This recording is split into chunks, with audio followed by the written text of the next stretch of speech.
Festa linda, maravilhosa, né? Mais um sábado, estamos aqui radiantes na presença do Senhor. Alguém de vocês já viu um pregador pregar com duas Bíblias? Hã? Já? Pois é, eu já vi. É interessante, né? Eu nunca tinha visto, não. Mas por quê? Vamos anunciar as duas aqui. Hoje a gente vamos explanar bem a palavra de Deus. Hoje a gente vai falar de um tema ao qual ninguém quer ouvir. É um tema ao qual todo mundo convive com ele. E é chato. É chato, mas antes de mais nada, vamos lá para Mateus. Vamos ver o que Mateus tem para falar para nós. Mateus capítulo 5. Não é Mateus que vai falar, é o próprio Jesus. Amém, seu amado. Amém? Mateus capítulo 5, versículo 10.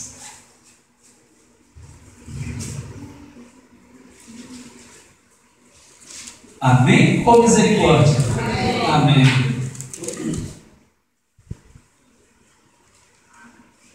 Aqui fala das bem-aventuranças, né? E esse versículo, em parte, eu escolhi, assim, através do Espírito Santo, que humanamente falando eu não sou nada, para trazer uma mensagem especial nesse dia.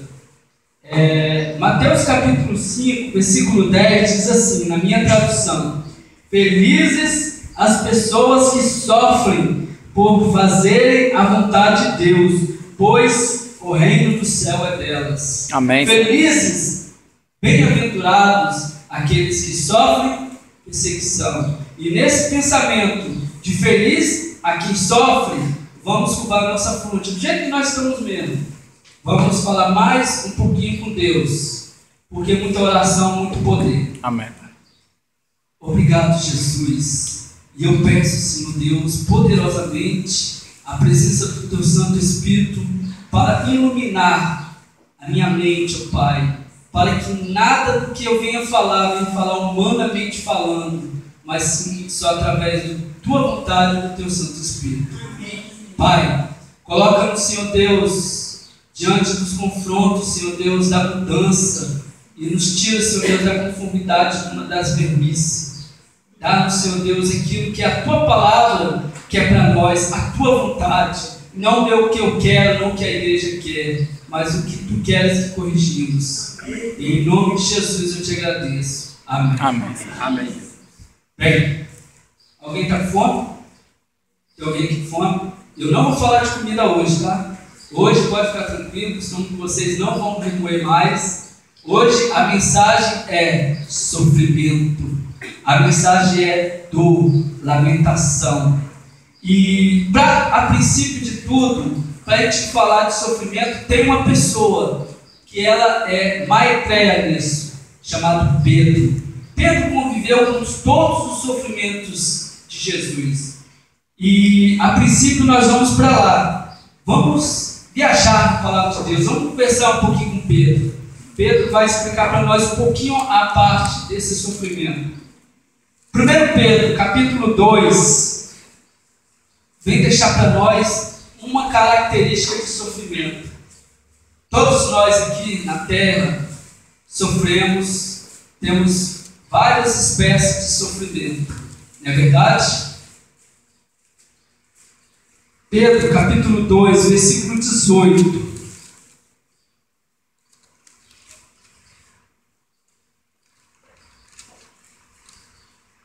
Amém? Amém ou misericórdia? Amém. Vou ler a minha tradução mais uma vez, é diferente um pouco, mas dá para entender.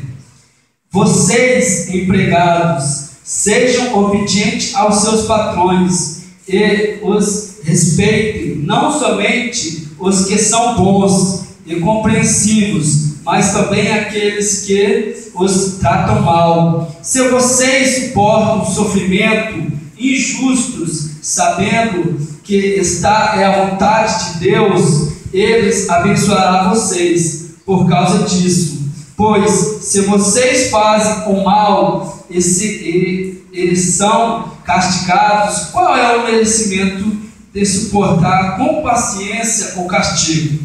Mas se vocês sofrem por terem feito o bem e suportam esse sofrimento com paciência, Deus os abençoará por causa disso, pois foi para isso que Ele os chamou. O próprio Cristo sofreu por vocês e deixou o exemplo para que todos nós sigam os seus passos. Amém.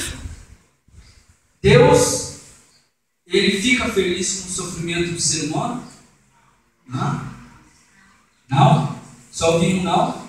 Os outros acham que sim? Deus fica feliz com o sofrimento do ser humano? Não. Porque aqui a palavra de Deus deixa um exemplo para nós, que é o sofrimento de Cristo. Ele já sofreu por você. Ele já sofreu a sua dor. Amém. Então por que nós sofremos? Por quê? Interessante a resposta. Escolhas nossas mesmo. E nessa mensagem de hoje a gente vai saber quais são essas escolhas. Nós vamos saber o que leva a nós sofrer e o que leva a nós a fugir do sofrimento. Vamos mais uma vez, Pedro. Vamos continuar na carta de Pedro, que está maravilhosa. Vamos lá para o capítulo 3. Agora vamos descobrir mais um pouco. Capítulo 3 de Pedro, 1 Pedro, versículo 16. Hoje vamos conhecer mais um pouco a característica do sofrimento da forma que Pedro fala. Amém? Amém, Senhor. Amém, igreja? Amém, Senhor. Amém. Posso ler? Porém, façam isso com educação e respeito. Tenham sempre a consciência limpa, assim quando vocês forem insultados, os que falaram mal da boa conduta de vocês, como seguidores de Cristo, ficarão envergonhados. Quantos aqui sofrem calúnia? Quantos aqui sofrem perseguição, às vezes no trabalho, na escola, por ser adventista? Por ser diferente. Nós somos diferentes. Somos caluniados. Mas o que aqui a palavra de Deus fala? Sofre com educação, nunca revida, nunca você deve discutir com uma pessoa, por nenhum assunto que seja. Tem uma frase que fala bem assim, eu gosto muito que ele fala, o pastor Cláudio Duarte fala assim, dois vizinhos brigando, e um de um lado, de outro, e aquela confusão danada. Chegou um vizinho para o pastor e falou assim: pastor, eu não estou certo? E o irmão ali falou: você está sim, você está certo. Aí veio outro vizinho depois e falou assim: pastor, eu também não estou certo? Eu fiz isso que aquele vizinho fez, eu não estou certo. Você está certo. Aí veio a mulher dele e falou assim: ué, você não tem caráter não? Primeiro veio um e falou que você está certo. Agora veio outro e falou que você está certo. Você não tem nenhuma posição não? De qual lado você fica? Mulher, você também está certo. Somos neutros, não devemos envolver em problemas alheios. Temos que ficar no nosso canto. Já temos os nossos suficientes, né? Mais uma vez, vamos lá para o capítulo 4 de 1 Pedro. 1 Pedro, capítulo 4, 12 a 19. Agora nós vamos estudar um pouquinho.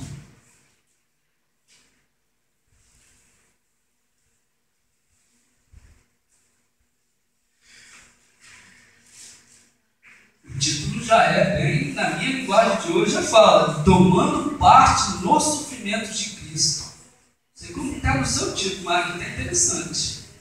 Amém, irmãos? Pode ler? Diz assim: meus queridos amigos, não fiquem admirados com a dura prova de aflição pela qual vocês estão passando, como se alguma coisa fora de comum estivesse acontecendo a vocês. Pelo contrário, alegre-se por estarem tomando parte nos sofrimentos de Cristo, para que fiquem cheios de alegria quando a glória dele for revelada. Vocês serão felizes se forem insultados por serem seguidores de Cristo, porque isso quer dizer que o glorioso Espírito de Deus veio sobre vocês. Se algum de vocês tiver de sofrer, que seja por não ser assassino, ladrão, criminoso, ou por ter cometido algum outro pecado na vida, mas se alguém sofrer por ser cristão, não fique envergonhado, mas agradeça a Deus o fato de ser chamado por seu nome, pois o tempo de começar o julgamento já chegou, e os que pertencem ao povo de Deus serão os primeiros a serem julgados. Se esse julgamento vai começar conosco, qual será o fim daqueles que não creem no Evangelho de Deus? Como dizem as Escrituras Sagradas, se é difícil os bons serem salvos, os que será daqueles pecadores que não querem saber de Deus. Por isso, os que sofrem por causa porque esta é a vontade de Deus, para eles devem, por meio das suas boas ações, entregar completamente aos cuidados do Criador, que sempre os protegerá. Amém. E eu repeti, porque sempre, não tem fim. Eis que estou convosco até do século. E aqui fala de dois tipos de sofrimento. Duas espécies de sofrimento. Não sei se os irmãos notaram. Um sofrimento causado pelo próprio ser humano. E o outro sofrimento causado por amor ao Evangelho. O amor a Deus. O amor a ser adventista do sétimo dia. O amor a você não trabalhar no dia do sábado. O amor a você não comer qualquer tipo de carne que não seja que está na palavra de Deus, Levítico 11. O amor por você ser diferente. O amor por você professar uma fé, uma fé tão forte em sua vida que ela muda a vida das pessoas. Essas são dois tipos de características de sofrimento. E para falar em sofrimento, nada mais, nada menos, poderíamos citar vários heróis da fé. Poderia falar de Davi, um jovem que preferiu pegar uma pedra e guerrear pelo exército de Cristo e atingir um gigante. Poderíamos falar de Davi. Poderíamos falar de Daniel, outro jovem, também com seus amigos, preferiu a não participar do banquete real, mas sim do banquete celestial. Amém, Pai. Poderemos falar de qualquer um desses, mas hoje eu não vou falar dentro da Bíblia, mas eu vou citando para vocês. Um personagem para mim, que ele faz parte da minha vida praticamente, chamado José. Para alguns né? Muitos têm chamado de José, é chamado de Zé. Eu tenho um tio que chama José da Silva. Eu nunca chamei ele de José, sempre José. E o José, o que ele tem diferente? Um jovem sonhador. Você tem sonhos? É de Deus você sonhar. Nós, seres humanos, nós não vivemos sem sonhos. A vida do ser humano, se não tiver sonho, é uma vida sem sentido. É uma vida que não faz nenhum fundamento viver. E José tinha os sonhos dele. Lá conta a história, Gênesis capítulo 37, narra a história dali para frente de José. Um jovem sonhador, um jovem que apenas queria sonhar. E o primeiro sonho que ele teve, que ele viu a lua e as estrelas diante dele. Estranho, né? Muito estranho. Mas ele contava esses sonhos para os irmãos deles. Outra coisa, outra característica. Cuidado para quem você conta o seu sonho. Cuidado. Você pode sonhar, é de Deus você sonhar, mas cuidado para quem você sonha, conta os seus sonhos. Porque conta a história que os irmãos dele tiveram inveja, começaram a ter inveja de José, começaram a olhar para ele com outros olhos e não poderiam falar com ele amigavelmente. Cuidado com quem se conta o seu sonho. Que essas pessoas, porque a pior coisa, pessoas que não gostam de sonhar, não gostam de sonhadores. Se você é um sonhador, cuidado para quem você conta o seu sonho. E aqueles irmãos manipularam uma armadilha para José. A A Bíblia fala que José era o filho querido de Jacó, era o filho amado de Jacó. E isso também gerava um ciúme dele, dos irmãos. E tanto que os irmãos já não aguentavam mais a presença de José. Um jovem, moleque de 17 anos, passando todas as provações. Vamos conhecer um pouquinho a parte. Os irmãos reuniram e pegaram José e jogaram ele dentro de um buraco. Aí estão os irmãos ali, vão matar? Não. Vão matar? Não. Vão matar? Outros não. Vão matar? Não. Vão matar ou não? E o Zé lá, imagina o Zé, eu posso imaginar, você também pode imaginar. Vai matar? Não. Eu vou morrer? Não. Eu vou, será que vai acontecer comigo agora? Eu morro ou não vou? Ele deve estar desesperado. Por que ele estava desesperado? A vida dele estava ali sendo decidida pelas pessoas que deveriam proteger ele. A vida dele estava sendo colocada em risco pelas pessoas que eram para estar ao lado dele, os irmãos dele, sangue dele. As pessoas que devem nos proteger são as pessoas ao qual mais nos ferem muitas das vezes. Infelizmente, isso é uma realidade. Quem é seu inimigo não é quem está longe de você, é quem está do seu lado, é quem está perto de você. Quem quer seu mal não é quem está do outro lado, do outro país, não, é quem está do seu lado. Esses são os piores inimigos. Então José ficou ali numa situação muito desconfortável, dentro de um poço, ao qual os irmãos dele estavam decidindo a vida dele. Aí passou os ismaelitas. Ali ele deve ter ouvido, vamos vender para esse grupo de ismaelitas. Vamos vender para eles. E o Zé, não vende não, por favor, eu não quero ser vendido. A Bíblia não fala, mas podemos imaginar, né?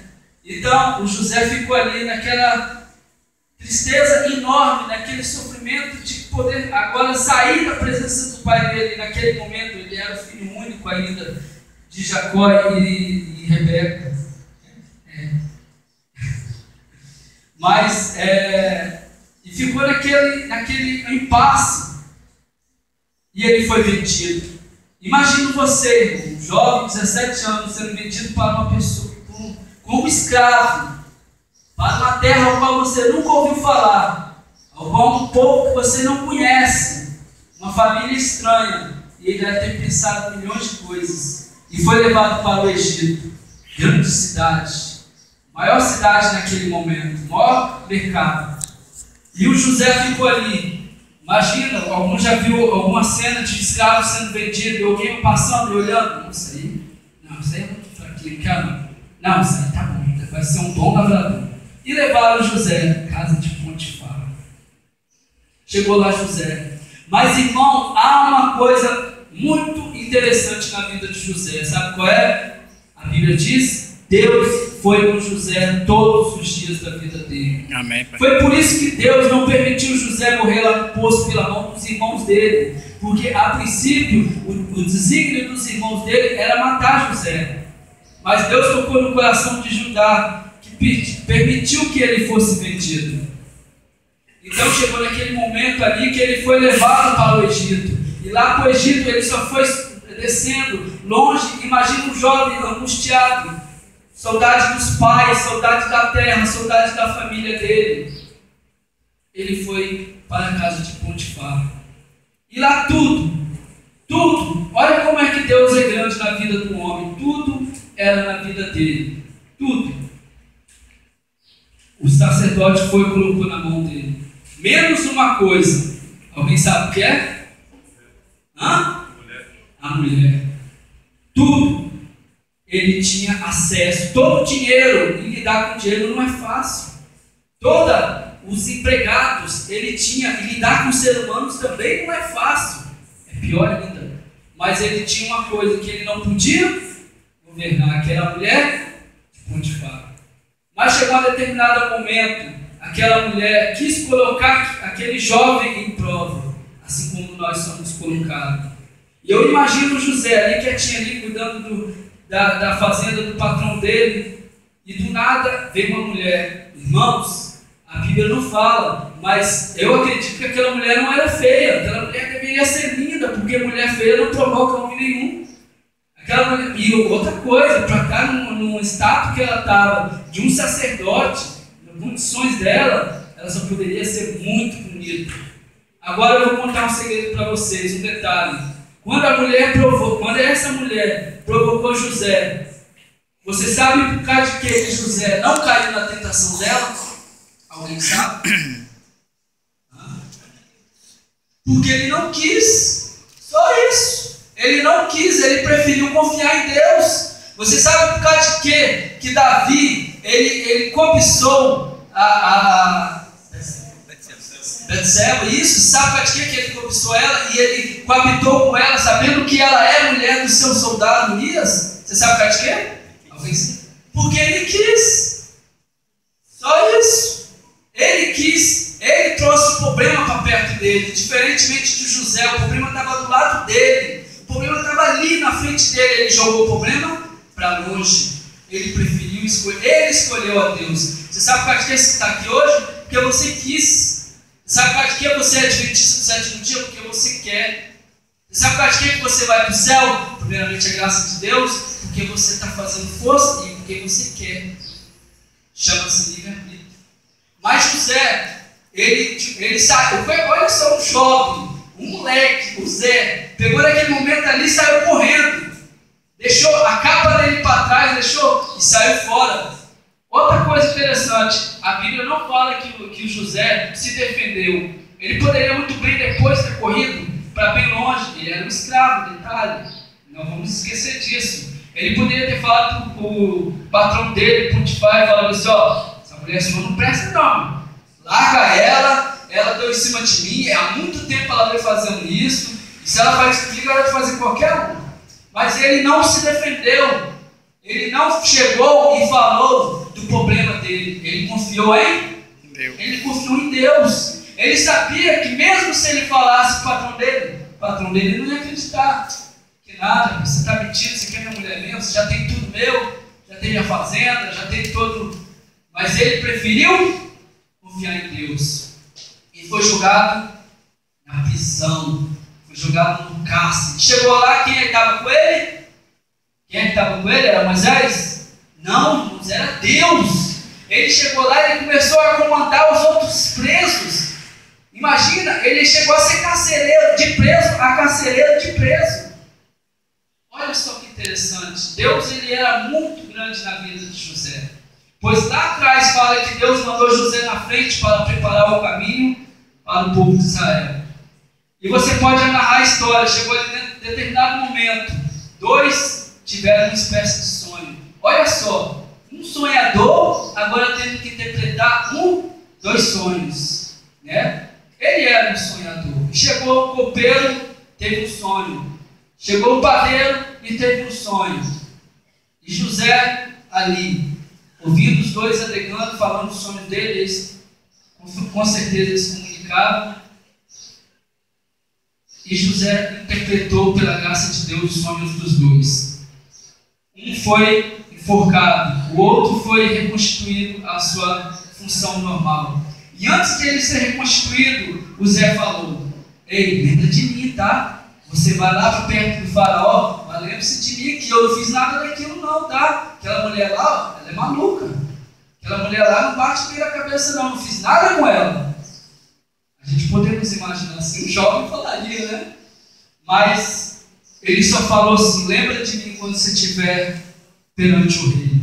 E aquele funcionário lembrou? De forma nenhuma. Ele esqueceu do Zé lá dentro da prisão. Ele não a lembrou. Mas foi passando o tempo, e quando Deus tem algo na sua vida, irmão, quando Deus tem coisa para realizar na sua vida, vai se realizar. Amém, Senhor. Vai se realizar. Pode passar o tempo que for, porque Deus é contigo. Se você tem sonho, sonha mesmo. Sonha à vontade, mas só não tem aquele tipo de sonho fora do comum, né? Igual a pessoa chegar para mim assim: rapaz, eu tenho um sonho, irmãos. Eu tenho um sonho em exercer um cargo público na prefeitura. A primeira coisa que eu pergunto para ele: você estuda? Não, então é sonho impossível. Então é sonho impossível. Porque se você não estuda, como é que você vai assim do nada? Não tem como. Sonha com sonhos e faça por onde esse sonho se realizar. Mas em determinado momento, Olha só como é que Deus faz as coisas. Faraó tem um sonho muito doido, um sonho muito maluco, um sonho muito estranho. Ele sonha com 7 espigas boas, 7 espigas ruins. 7 espigas ruins pegando as 7 espigas boas e devorando elas e acabando com elas. 7 vacas boas e 7 vacas magras. Muito magras, muito feias. A Bíblia fala que é horrorosas. A mente humana às vezes não é capaz de imaginar, mas imagina um pouco. Vai no sertão para você ver aquelas vaquinhas magrinha, sem água, sem capim para comer. Pois é, pior ainda. E aquelas 7 vacas magras, feias, horríveis, horrorosas, elas estavam comendo as 7 vacas boas, bonitas, formosas. É um sonho louco ou não é? Maluco ou não é? É um sonho sem pé e sem cabeça ou não é? E chegou o faraó falando aquele sonho, querendo interpretação, e ninguém podia interpretar o sonho de faraó. Mas o servo que estava lá com o faraó, lá com José na prisão, ele lembrou, permita-me chegar perante ti, faraó, e falar, eu sei que existe um cara, um maluco lá que foi acusado de uma coisa terrível. Ele interpretou meu sonho, do culpeiro e do padeiro. Manda chamar ele imediatamente. Imagine aqueles soldados, tudo do faraó, tudo bonitão, chegando lá na cárcere, lá, batendo na cela do Zé. Zé, prepara aí que a gente vai te levar para o faraó. Zé falou, o que eu fiz? Eu não fiz nada de errado. Eu tô quietinho aqui no meu canto, eu não fiz nada de errado, eu sou inocente, mais uma vez. Né? Na cadeia todo mundo inocente, infelizmente. Mas ele foi, e o faraó mandou barbear ele, botar uma roupa bonita, pentear o cabelo dele, deixar ele bonito, porque ninguém se apresenta diante de um rei feio. Então eu não vou poder, mas ninguém se apresenta diante de um rei feio. Tem que estar bem bonito, tem que estar bem apresentado. E José chegou lá, eu imagino José de cabeça baixa, mão para trás, igual um preso mesmo, todo de laranja, aí lá, diante do faraó. Nem levantava os olhos. Faraó, é você mesmo que interpreta o sonho? É você mesmo que interpretou o sonho lá do copeiro, do padeiro? Aí o Zé deve ter levantado os olhos e falou assim, sou eu sim. Com todo medo, porque ele estava ali, mas ele não estava sozinho. Os soldados estavam tudo lá dentro com armas, muitas armas, viraram para ele, se ele falar alguma coisa errada, tadinho do Zé. Mas Deus estava com ele. Deus era maior com ele. E o faraó contou o sonho para o Zé. Contou, sonhei assim, sonhei com vaca, sonhei com espiga, sonhei com 7 anos. Aí José pensou, cara, que eu vou pedir a Deus. Vou pedir a Deus a interpretação. Porque em muitos lugares por aí você conta um sonho. Eu sonhei com isso, é aquilo. Pura mentira. Ezequiel capítulo 26 fala que você tem que contar o seu sonho como um sonho. Mas nada mais do que aquilo. Quem somos nós para interpretar aquilo que Deus conhece o futuro? Então Zé, como temente homem de Deus, jovem, ele foi até Deus e pediu interpretação. E Deus deu interpretação para ele. E ele foi diante de Faraó. Faraó, tem uma interpretação para você. 7 espigas feias, 7 espigas horrorosas, alimentando-se, estragando as 7 espigas novas. Quer dizer 7 anos de fartura. Não, 7 anos de fome. 7 anos de fome. E 7 anos de vacas feias, horrorosas, devorando as 7 vacas bonitas, lindas. São 7 anos também de fome. As 7 vacas bonitas são 7 anos de bonança, são 7 anos de muita fartura. 7 espigas feias, bonitas, são 7 anos de muito alimento, muito cereal, muitas coisas boas para se alimentar. E Faraó pensou, mas olha só como que Deus estava na vida do Zé, irmão. O Zé, ele foi usado. Ele chegou para Faraó e falou assim, Faraó, eu vos aconselho a pegar um homem, um sábio dentro do povo de vocês, escolher para ser governador, para saber para saber durante 7 anos bons, escolher esses 7 anos e guardar bastante fatura para os 7 anos ruins que vai vir. Ele poderia ter feito assim, eu não sei, apontando para ele, tanto que na hora que ele falou, opa, fala, eu captei a sua mensagem. É você a pessoa, eu quero você.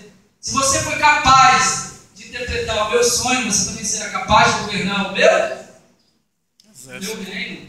Agora, nesse momento, o Zé não é mais um carcereiro, não é mais um preso, não é mais apenas um empregado escravo. Agora o Zé é governador do Egito. Agora o Zé, ele é o segundo abaixo de Faraó, não o segundo abaixo de Potifar. Uma lição que eu deixo para nós.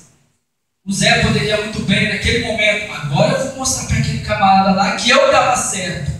Vou lá na casa de Potifar. Com todo o exército, eu sou governador. Isso se chama vingança. E Deus não trabalha através da vingança. Deus não age através da vingança, porque a vingança pertence a Deus. Então, o Zé não pensou por esse lado. O Zé, ele pensou apenas em viver tranquilamente. Mas houve uma coisa muito interessante na vida dele. Passou-se tempo, e mais tempo, e aconteceu. Os irmãos dele chegou diante dele. Não conhecia, porque ele deve estar muito bonito, aquele turbante de quase um faraó. E os irmãos dele chegou ali, e todo mundo que ia ao Egito comprar qualquer coisa tinha que passar por ele, né? Naquele momento, irmãos, os irmãos de José não reconheceram José, mas José reconheceu ele naquele momento. E José, a Bíblia fala que ele ficou chateado, ficou irado, ele foi lá para trás e ficou um tempão sem falar com os irmãos. Isso prova que o José, ele é ser humano também igual a nós. Isso prova que ele também é errante, porque houve ira dele também nesse momento. Imagina naquele momento ali, ele viu aquelas pessoas que fez, entre parte, a causa dele ter sofrido todo o sofrimento, né? Toda aquela dificuldade. Ele poderia ter pensado milhões de coisas na mente dele. O que você pensaria se você visse seus acusadores diante de ti e você tivesse uma situação muito melhor que a deles?